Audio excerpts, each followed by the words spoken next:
అరణ్యవాసానికి వెళ్ళినట్టుగా లోబడిన పుత్రుడిగా కనబడతా ఉంది. మళ్ళీ ఇంత పెద్ద వయసులో తండ్రి స్థానంలో కనబడే ఇంత పెద్ద ఉంటే ఆ నీచుడికి మనసు ఎట్లా కలిగిందా అని చెప్పి అడుగుతా ఉన్నాయి రండి.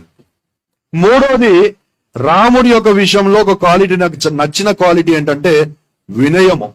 అంత శక్తి సామర్థ్యాలు ఉన్నా కూడా రాముడికి ఎక్కడ కూడా అహంకారము, ప్రౌడిష్నెస్ కనిపించినట్టుగా లేదండి. మళ్ళా ధర్మరక్షకుడు అని చెప్పుకుంటున్న నీచుడు అంత గర్వానికి పోయి రాముడి పేరే చెప్పుకొని పెద్ద ఆయన మీద దాడి చేసి ఉన్నాడు. నాలుగోది చూస్తా ఉంటే రాముడు శత్రువుని కూడా గౌరవించినట్టు కనబడతా ఉందండి. రావణుడు చనిపోయిన తర్వాత, మరణించిన తర్వాత ఆయన జ్ఞానాన్ని శబాష్ అని చెప్పి రెస్పెక్ట్ చేసిన వ్యక్తి రావణుడు. అలాంటి రాముడు పేరు చెప్పుకొని వినాశ ధర్మం అని చెప్పి వస్తున్న వ్యక్తుల్ని దయచేసి మీరు గమనించాలని చెప్పి మనవి చేస్తున్నా. మరొక మాట చెప్పి ముగిస్తాను. నాకు ఒక ఆరెంజ్ కండు వివరణ ఇస్తారా అని చెప్తాను, ఎందుకనేది ఒక్కసారి పట్టుకోండి. చివరి మాట, సమయం లేదు. నేను చాలా స్టేజ్ల మీద ప్రసంగాలు చేస్తూ ఉంటాను, సమయంలో. ఈరోజు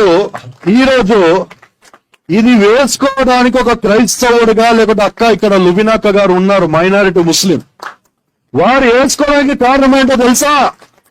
ఇక్కడ నిలబడ్డ పెద్ద ఆయన నిజమైన ధర్మరక్షకుడు, నిజమైన హిందువు.